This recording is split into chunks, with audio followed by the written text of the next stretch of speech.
Let's see. How many of us have these in your pocket? Keep it on. I want the NSA and the president to hear everything I'm telling you. All right, to more serious trials of guilt or innocence, and to my topic, which is the natural law. When Thomas More had his last opportunity to address something for posterity and knew that his effort would be futile, he was defending himself in his trial for treason. So he's the defendant and the lawyer. The alleged and proven act of treason was silence. The refusal to assert affirmatively and in writing that the king was the head of the church on earth. He made the following argument to the jury. Now, he knew the jury had been handpicked by the king's judges, and the king's judges had been handpicked by the king. He knew that he was going to lose this. He knew he was going to be found guilty. He knew he would be executed, and the execution method was beheading. Some men say the earth is round, and some men say it is flat. But if it is flat, could the king's command make it round? And if it is round, could an act of parliament make it flat? Now, when he was making that argument, he, of course, was not only appealing to the jurors' common sense. Of course, the king couldn't make a flat earth round, and of course, the parliament couldn't make a round earth flat. He was appealing to their understanding of the laws of nature that restrain even the government at the time. Henry VIII, who was about to have him beheaded, and the Parliament, which was the facilitator in his beheading. So his choice between remaining mute at his trial and being convicted, or taking a stand for something as affirmative as the limitations on the government, he exercised that choice by giving this now classic statement of the natural law. Fast forward to the present day. When Moore said that, this was not a novel argument. He is not the originator of the argument of the natural law. The modern day, it's 800 years ago, but the modern day originator is St. Thomas Aquinas, still the best explainer of the natural law. But John Locke picked up on this, and Thomas Jefferson picked up on it when he wrote the Declaration of Independence, and James Madison picked up on it when he was the scrivener for the Constitution. Jefferson's version of Moore's phrase is this: we are endowed by our Creator with certain inalienable rights, and among these is life, liberty, and the pursuit of happiness. Absolutely, yes. Okay, so can you tell me a little bit more about natural law? And just kind of give me an idea of how you came to understand this, kind of the genesis of this. Well, I mean, how I came to understand it is really through enormous suffering and doing the opposite of aligning myself and my behaviors with natural law, and understanding that I was only going to get more suffering that way. I highly recommend not going down that path. I wish that humanity wouldn't choose to go down that path. It seems that collectively humanity is choosing to take that direction. I speak out about this topic and try to explain how this works to people, because I don't want to see humanity continue to go down that path of suffering that it seems to be taking in the unconscious state that it is in right now, collectively. So that's really what helped me to understand it. I was living a life that was completely out of balance and was not in harmony with these laws of behavior, because that's what natural law ultimately governs. See, it can be a difficult thing for people to accept natural law, particularly if they're of a very imbalanced worldview. So there's an imbalanced worldview toward randomness, or the fact that the idea that there is no governing dynamic regarding behavior in the universe. In other words, everything else could be governed by law. All the physical matter could be governed by physical laws, but consciousness has no boundary conditions and has no governing dynamics that is in place that governs it. And this is often, part of a worldview that doesn't take consciousness into consideration at all. Mm-hmm. So what natural law actually is governing dynamics which act as boundary conditions in nature. And what they are governing is the consequences of our free will choices. So again, many people don't want to understand this because they want to think that we can do whatever we want and act without consequence, and there's no force in nature that is actually bringing to us the results of what we have chosen through our free will. And another part of it is people often don't want to understand natural law because they don't want the responsibility that goes with it, or they don't want to look at the universe in a certain way. They want to see it as either completely random or as some sort of a caring being that is directly involved in their life in some way, in such a form, let's say, that it anthropomorphizes the universe and makes it have the characteristics or the qualities of a human being with the emotional dynamics that go along with a human being. When you tell people on either side of the fence when it comes to this, the randomness idea that there's no purpose to the universe and that, there's no governing dynamics when it comes to consciousness, because they often believe consciousness doesn't exist, then you have many people on the other side that, look at the creation or the creator as something that is directly involved in people's lives and cares about them in a personal sense. I think both of these are sort of worldviews that will not help people to understand what natural law is. So if Jefferson's correct, if this isn't just some musing, and by the way, the Declaration of Independence is a statute enacted by the Congress. If you go to the first book of the U.S. Code and go to the first page, you'll see there the Declaration of Independence. Probably the most violated statute by the government that we have, even though it's the first and the oldest. But it articulates the view that our rights come from our humanity. What are these rights that come from our humanity? And if they come from our humanity, how can the government trample them? Well, the concept of natural rights articulated by Aquinas is this, that there are areas of human behavior for which we do not need a government permission slip in order to make free choices in those areas. So things like the freedom to develop your personality. I told O'Reilly he should be grateful for that freedom. The freedom to develop your personality, the right to think as you wish, the right to say what you think, the right to publish your thoughts, the right to worship or not to worship, the right to assemble in groups, the right to refuse to assemble in groups, the right to petition the government for a redress of your differences, the right to defend yourself. I must tell you, the right to defend yourself, the right to keep and bear arms, does not protect your right to shoot deer. It protects your right to shoot at the government when it is taken over by tyrants. These are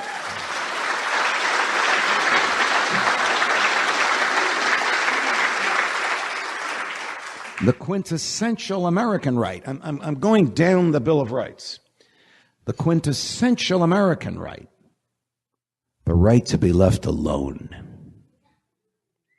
Codified in the Fourth Amendment. Today called the right to privacy. Codified in the Fourth Amendment. We all know what has happened to privacy.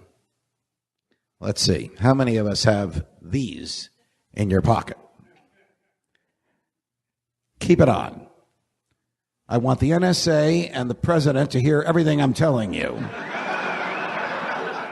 Because natural law works like the conditions that govern a computer. And again, many people will hear this and they will hear that I'm, to them it will sound like I'm saying that the universe is a computer. I'm not saying it is a computer. I'm saying that it behaves with certain functions like a computer, in such that if we put certain things into it, the outcome is going to be guaranteed in a certain way. If you're sitting down at a computer and you're writing certain code, okay, and you're compiling that code and you're building a program, that program is always going to behave according to the conditions that you entered into it. So if you put good code into the program, the manifestation on the screen when you execute the program, when you run it, is going to be as expected. It's going to be efficient. It's going to do what you want it to do. If, however, what you put into it is flawed in some way and you have bugs and errors in your coding, the output that you're going to get on the screen is not going to be what you want. It's going to manifest something that is chaotic in some way, and it's going to put out bad output. Well, this is how the universe works. The universe works like that computer. That computer doesn't really care about whether you didn't understand what you were coding. It doesn't care. It just puts out on the screen what you put into it. That's it. Yes. So in a way, that's what natural law is like. And again, that's why it's difficult for many people to accept that this is how our universe works. They don't, on both sides, again, of the fence, a left brain side and a right brain side, people don't want to accept it because those of the left brain bent don't even want to acknowledge that it exists. So those of a right brain bent want to think that it is something that is caring, and it is looking at all the factors about why we chose what we chose. All it does is bring the result. That's all this governing dynamic is put into creation to do. Let me give an example, and I think it might clarify it a little bit. If a child, let's say a toddler of 1.5 to 2 years old who, you know, even earlier, maybe a 1-year-old who just started learning to walk, okay, is moving toward the edge of a cliff. They're walking and they're moving toward, let's say the family was out hiking or picnicking out in out in nature someplace, and the child broke away from the parents momentarily, and the parents were distracted, and the child's moving toward a cliff. It's a terrible situation to even contemplate, but just humor me for a moment. Sure. If the child did happen to undertake the action of moving too close to that edge and it slipped off and went over the edge, God forbid, okay? But if that happened, would the universe care about whether the child didn't understand gravity? No. It would simply still be bound according to the conditions that are in effect in nature. Now, that wouldn't mean, if we ask the question, right, does that mean that the universe hates that child? Or does that mean that the universe loves that child? Neither one of those questions would even make much sense. It simply is a law that exists in nature, and it's non-personal. Gravity is a physical law that exists in nature that is non-personal. It doesn't make a difference whether the being who is moving toward the edge of that cliff on Earth, where there's a 1 G condition in place, understands gravity or not. It wouldn't make a difference whether the person was 90 years old and had lived a full life and had understood the laws of physics and mechanics in their lifetime, or whether they were 1-year-old and haven't even developed language skills yet.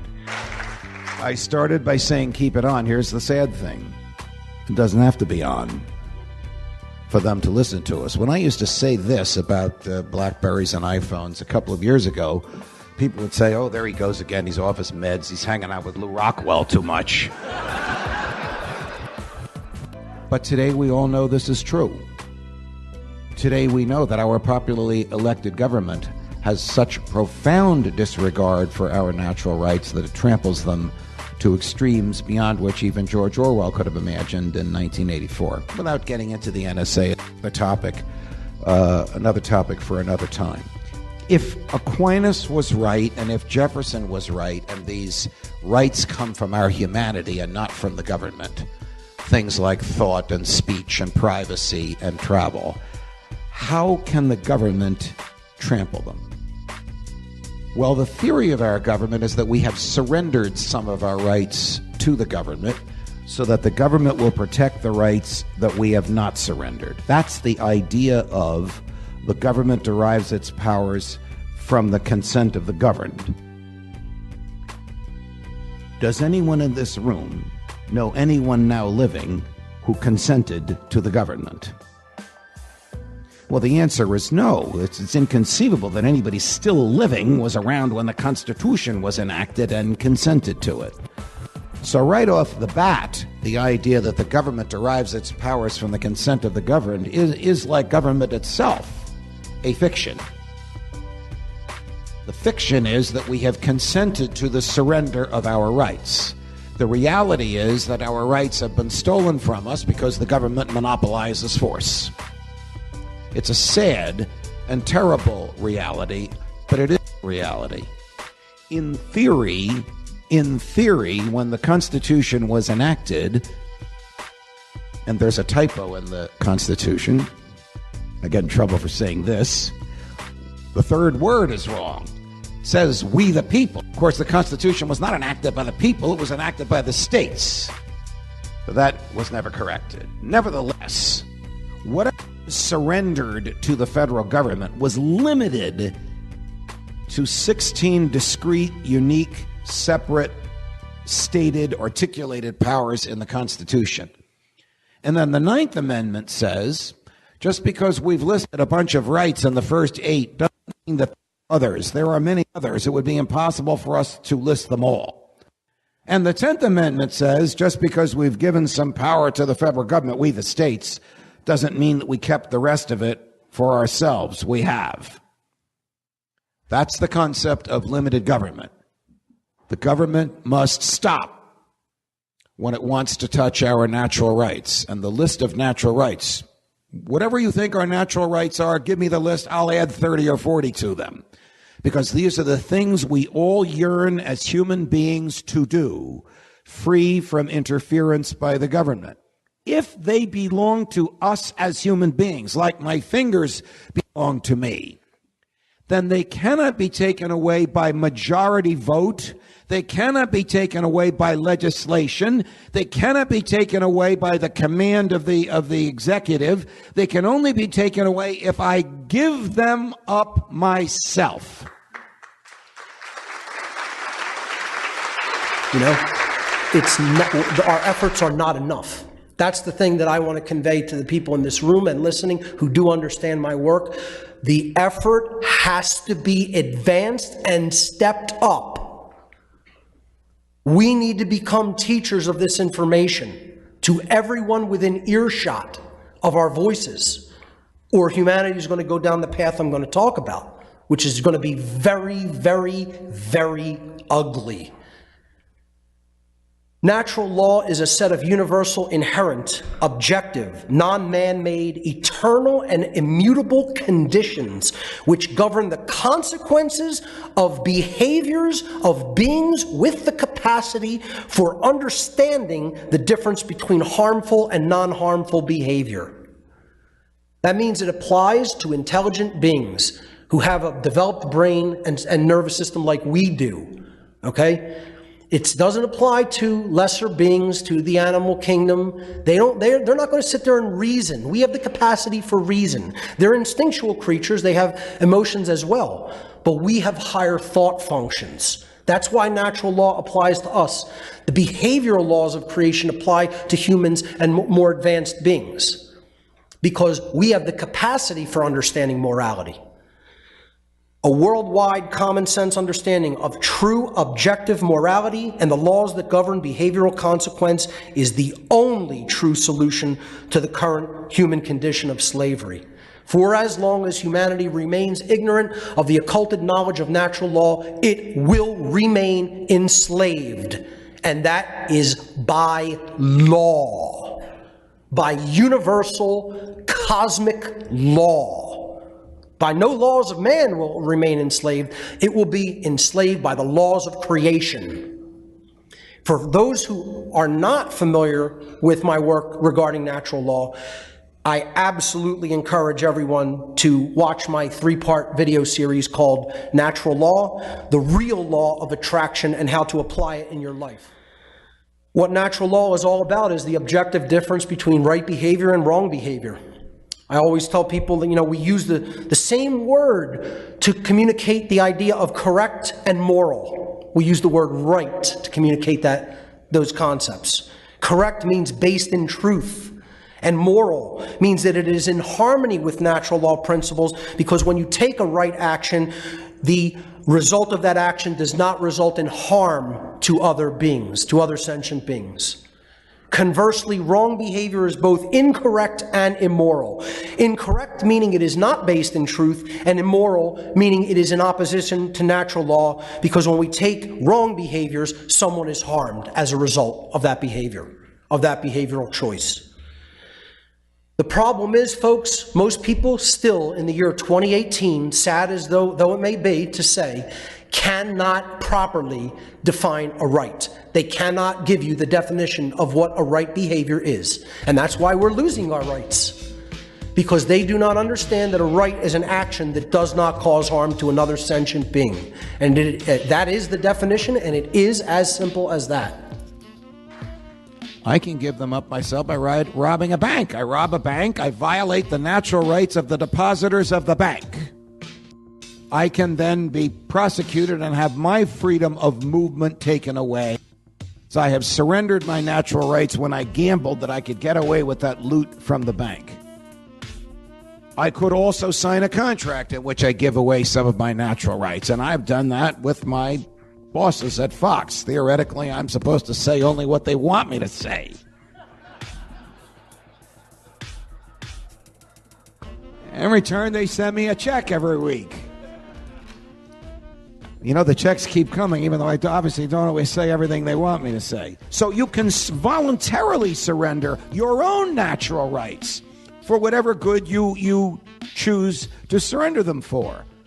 But you can't surrender somebody else's natural rights, because natural rights are owned by individuals, by persons, not collectively, not by groups, not by the government, but by individuals. That is at least the theory of the Declaration of Independence and the theory of the Constitution, and was at least the theory of the framers, the founding generation of the United States of America. Regrettably, it is no longer the theory today, and this assault on natural rights began immediately. In the presidency of John Adams, the government suddenly had this bizarre fear of the French. I know this sounds incongruous today, but the country was afraid of the French, so they enacted the Alien and Sedition Acts, which basically said, if you want to become a citizen here, come. If you own an acre of land, you can become a citizen immediately, except if you're French. You have to wait 14 years. By the way, if you criticize the president, the government, the Congress, or the courts, you can go to jail for 2 years. Well, how could the same generation that wrote Congress shall make no law abridging the freedom of speech, in some cases the very same human beings who wrote that, in fact, abridge the freedom of speech? Because the world looks very different when you're on the outside trying to acquire power than when you have power and you've forgotten about those promises you made to get there. In this room, after I finish, is the Thomas Jefferson of our day, who never forgot his promises.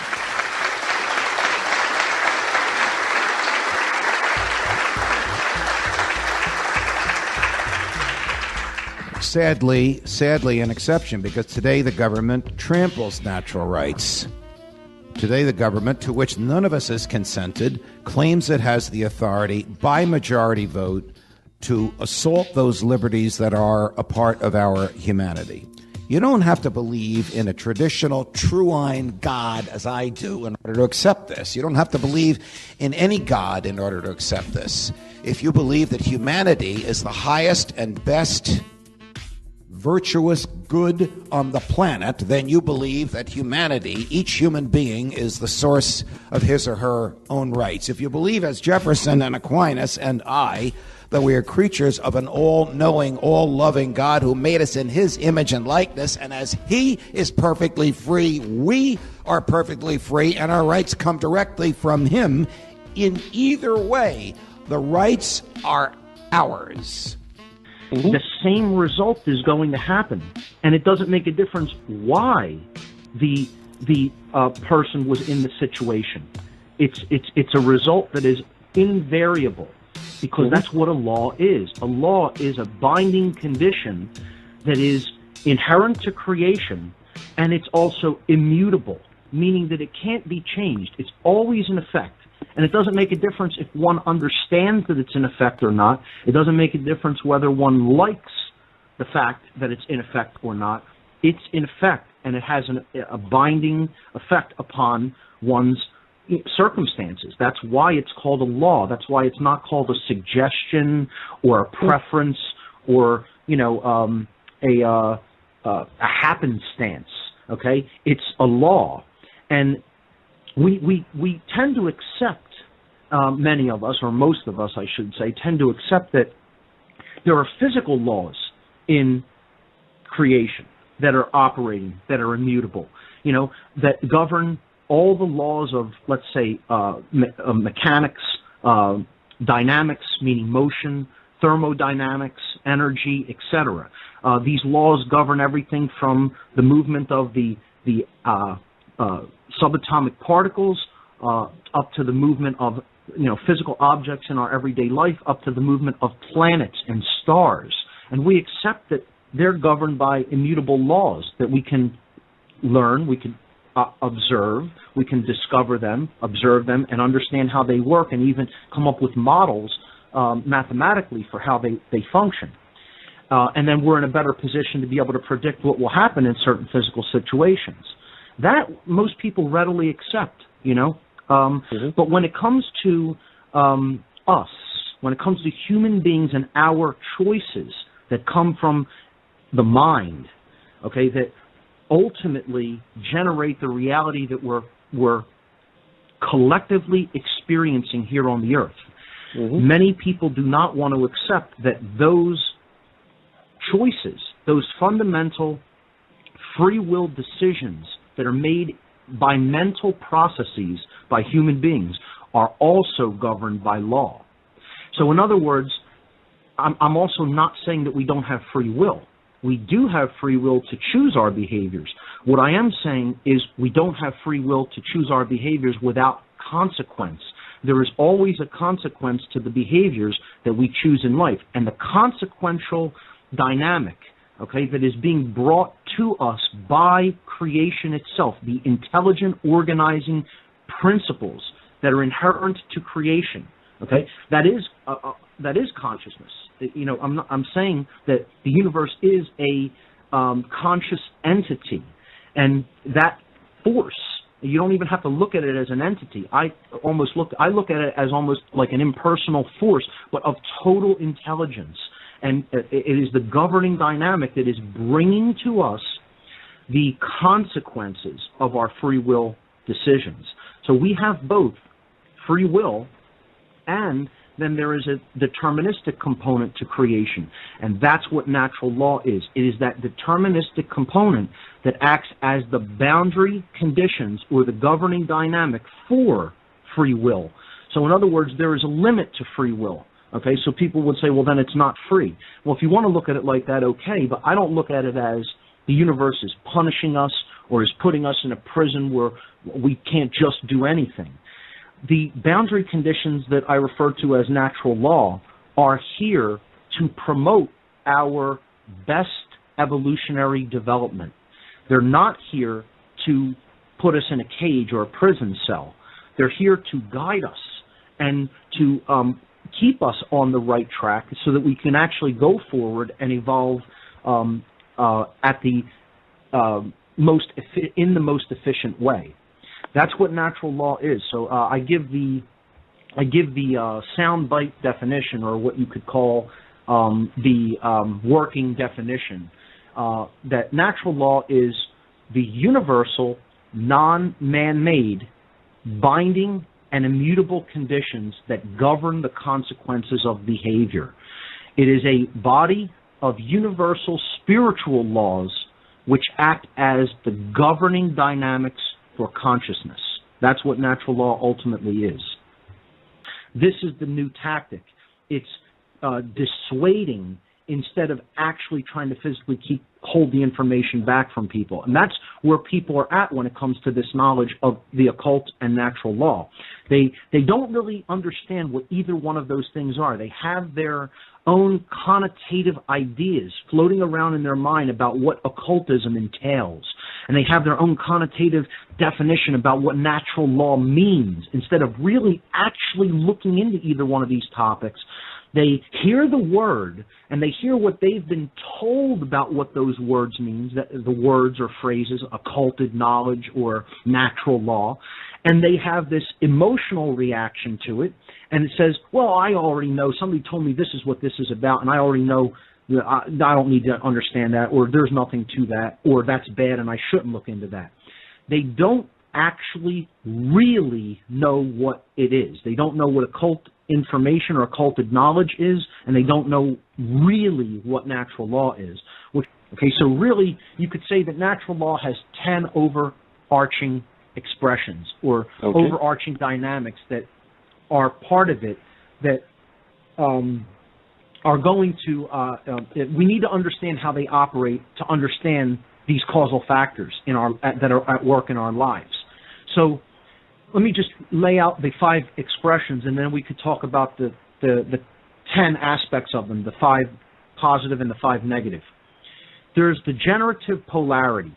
This is what we use. It's the force that we choose to align ourselves with at the beginning of any creative process that is what we use to create what we're going to create, the outcome, in other words. We're using a force, ultimately.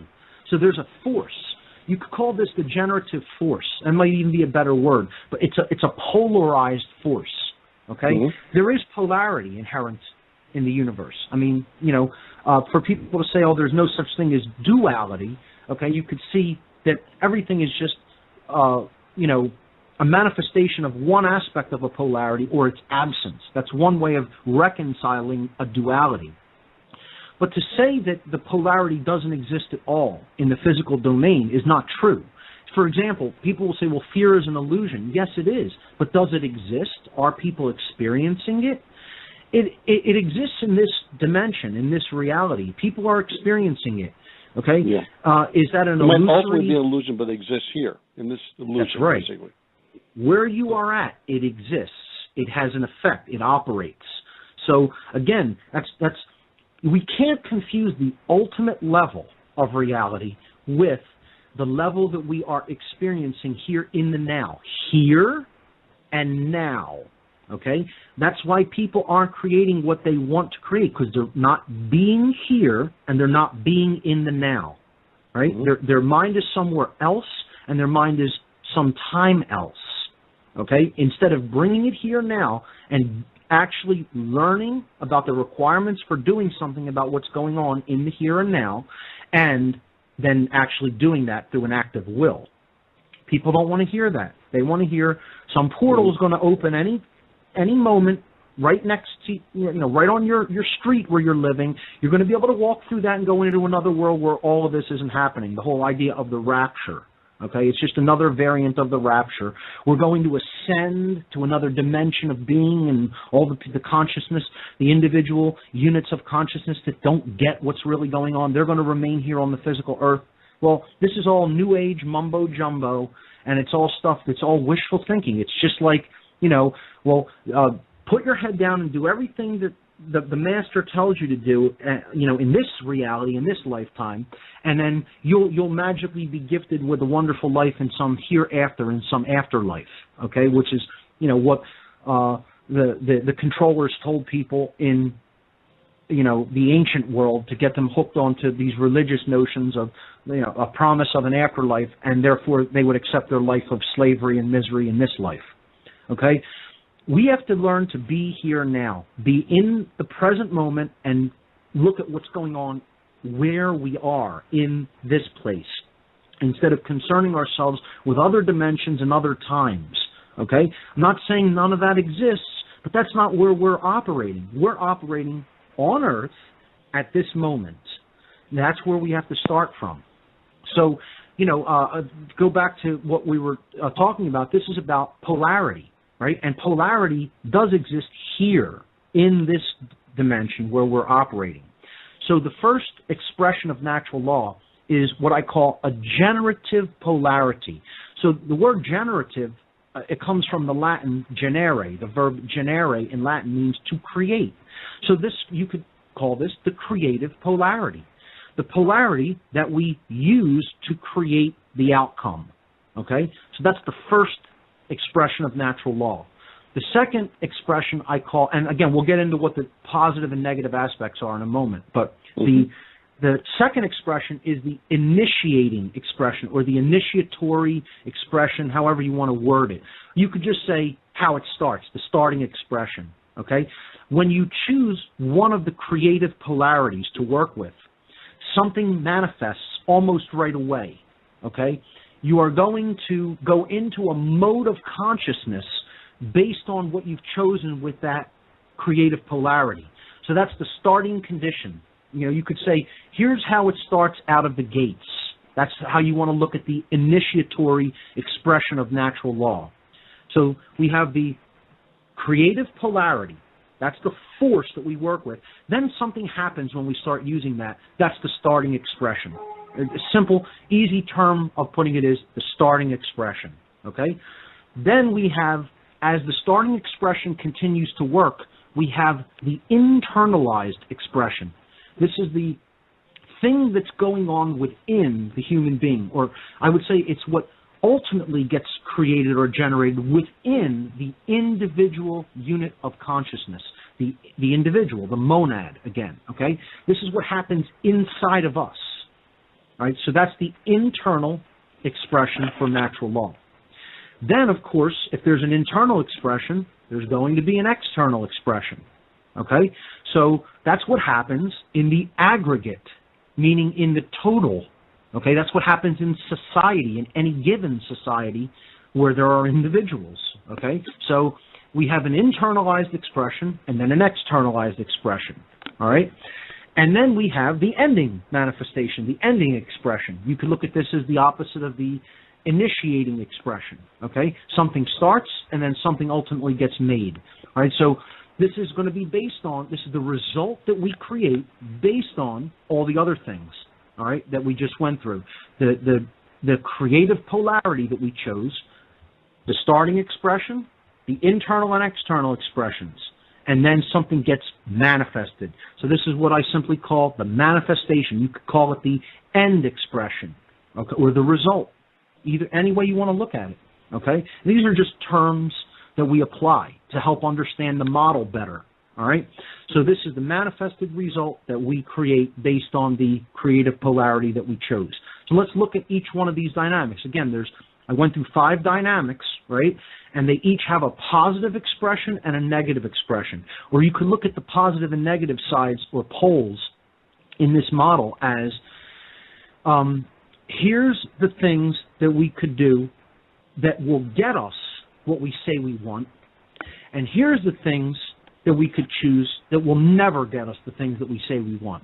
That's the simplest way of looking at this is if you look at the positive expressions for these 5 dynamics as here are the requirements to obtaining what we want. And the negative expressions are if we do these things or let these things continue to be done, then it's impossible to obtain what we want. And not the governments to be taken away.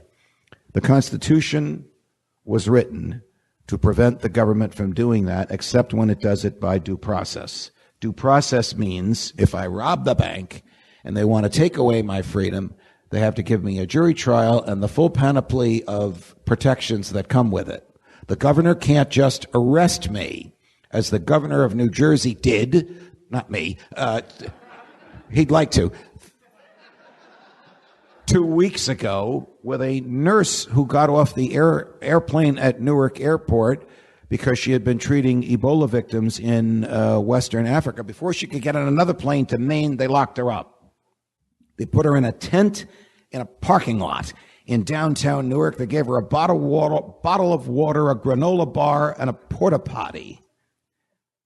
If she had been charged with murder and had been lodged in the Essex County Jail a mile away, she would have had better creature comforts and a more secure environment than a parking lot tent in downtown Newark.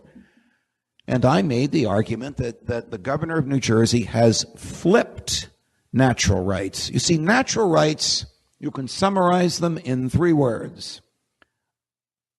4 words. The presumption of liberty. The presumption of liberty. Meaning we are self-directed. We make our own choices. It is not our obligation, as New Jersey claimed was the case for the nurse, to prove we are unworthy of incarceration. It is the government's profound, unique obligation to prove that we are worthy of incarceration, and it must do so before a jury of our peers. An imperfect system, but the best system that we can come up with. In fact, when the governor of New Jersey was told, there's not a federal judge in Newark that will fail to give her a hearing, and we have no evidence that she's contagious at the hearing, you better let her go now, because if you lose in court, you know, your friend at Fox News is going to make sure everybody knows that you knew the law and didn't follow it anyway. So he let her go right then and there. And then his buddy, the governor of Maine, tried the same thing. And there they went to a federal court who released her because the government could not overturn the presumption of liberty. The presumption of liberty says the rights that we did not surrender to the government, we retained for ourselves. And they can never be taken away from us by popular vote or majority in the legislature or a command by a governor or a president. Now, if the government recognized the concept of natural rights, it would know that virtually everything it has done, certainly since the progressive era at the beginning of the last century, and perhaps even since the Alien and Sedition Acts, virtually everything it has done other than to protect natural rights has been wrong. Question, is there any legitimate activity government has in a free society? Answer, yes. To protect the natural rights of the people in that society. Meaning instead of assaulting my freedom, my life, my liberty, and my property, protect it. That's what we have a government for. And a government that believes in natural rights will limit itself to those behaviors. Do you know, have you ever heard of, anywhere in the universe today, of a government that limits itself only to the protection of natural rights? That, of course, would be our Rothbardian, Jeffersonian, John Lockean, Thomistic, as in St. Thomas Aquinas, ideal. Will this happen tomorrow? No. Will it happen in the lifetime of anyone in this room? Maybe within the lifetime of the youngest in this room. And that's why we're all in this room today. We need to understand the force of darkness among us. And that force of darkness is the very government we have elected and empowered to impose the darkness upon us. The better we understand it, the more we understand it, the sooner we can be free from its shackles. I expect that when I die, I will do so peacefully in my bed, surrounded by people that love me and faithful to first principles. That will not happen to everybody in this room. Some of you, particularly the young people, must be prepared to die in a government prison. And some of you, particularly the young people, must be prepared to die in a government town square to the sound of government trumpets blaring. When the time comes, you'll know what to do. Because freedom lies in everyone's heart. But it must do more than just lie there. Thank you, and God love you.